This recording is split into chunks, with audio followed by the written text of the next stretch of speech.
Hey everybody, welcome to my first ever YouTube video introducing my 2023 Elantra N-Line in intense blue. I was supposed to do this whole video doing it with brand new off the lot and everything, but never got to it, so better late than never. So once again, it's my 2023 Hyundai Elantra N-Line, once again intense blue. Currently have the Badgeskins Amber Elite, as well as with the Magenta DRL.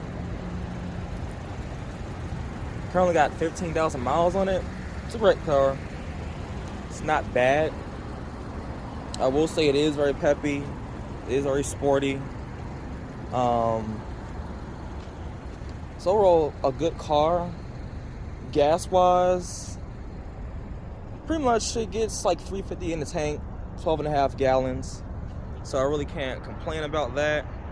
Right now in Georgia, gas at Quick Trip or Sam's like $2.99. So hey, win for us regular people that gotta put in regular gas.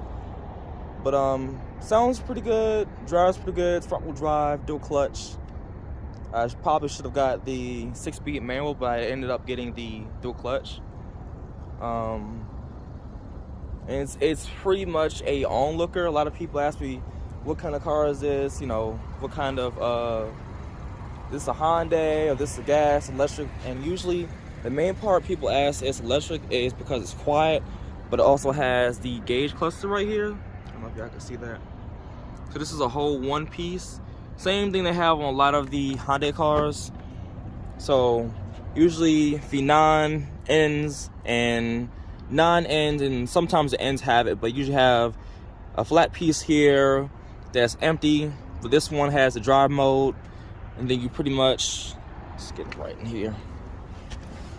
You pretty much have your gauge cluster, have your steering wheel with paddle shifters. Oh, there we go. Yep, got that right there. But yes, the car has a digital cockpit in a sense, so everything is pretty much one piece. And here we have pretty much digital gauges. I currently have my speed set right here.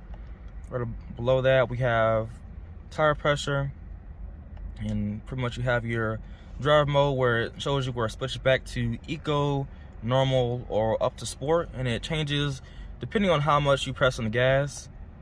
If we go down, you have a drive info. So every time you refuel, it also changes. Same thing with the drive info. Usually it's pretty much once you start the car, it'll show it.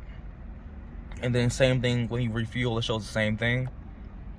Then also, this is pretty much when you buy the car, if you don't reset this, it'll show you how much you put on. So either it's the same as your current mileage, or if you reset it, it'll pretty much show you when you reset it at that moment. And we got out here.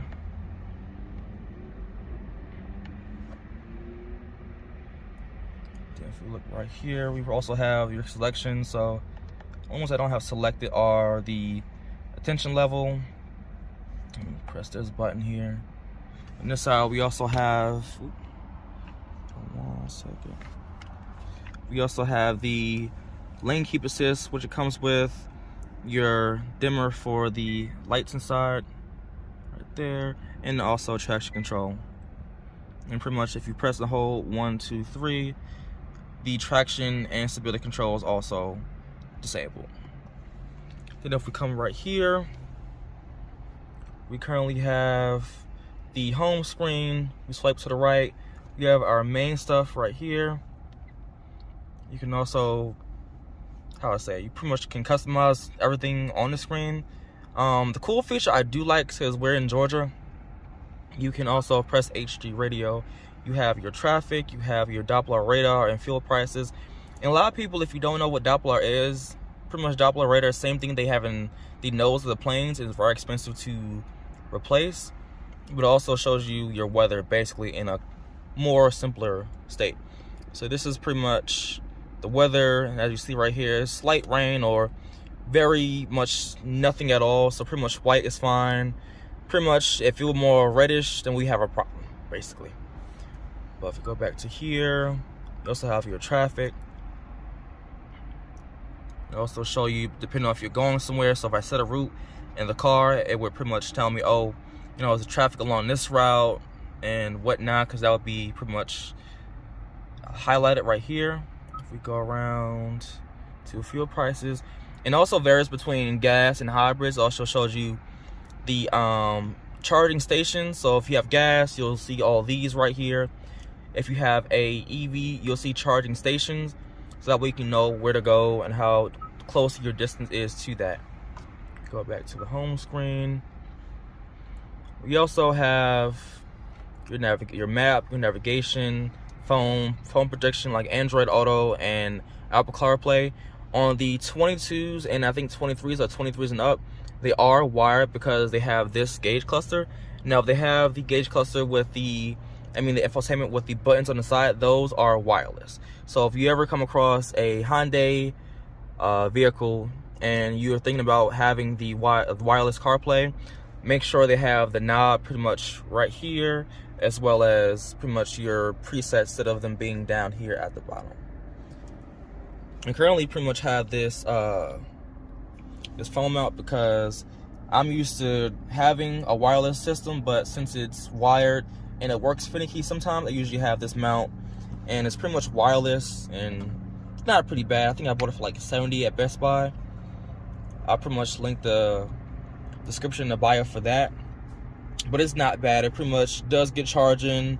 On the vent, it's pretty good. It also comes with a CD port if you need to plug it in, pretty much stick it in there. It's really good, so I'll definitely link that in for y'all. But otherwise, it starts at $27,000. Now, we'll say this is a very simple car, but easy car to live with. As you can see, everything is halogen. Everything's pretty much in this market simple, not too much, but I love it. And also in the back, it has good rear size. I've had a couple people that's pretty much just about 6 foot, some slim, some heavy, and they fit just well back here. You also get your cup holder, which is pretty good. Not too bad. I do also have tint, which is a must down here in Georgia because it is hot. But otherwise, this is a pretty good car. So if you're looking for a reasonable, so I would say compact size car, definitely look at the Elantra. Elantra is killing the game right now in terms of sales, and you know, compared to the Corolla, the Civic. I mean, don't get me wrong, the new Civics are nice, but these, in terms of design, I would definitely get the Elantra in terms of looks. If you do look for something more sporty, definitely get the Elantra N-Line. And the N is also a choice, so hey. And it's also the cool part, we change the light settings. It also has a light bar in the back. So come around back, and this is with the lights on. Yeah. This is very sporty.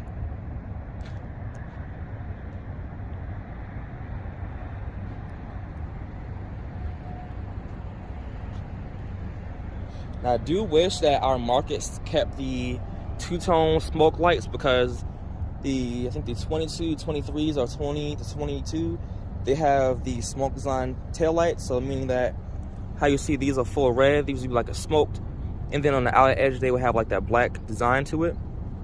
But our market has pretty much a more different design, but all the new ones have this red design for the tail lights. Let's give y'all a sound clip right now. 1 second. Get you right up close.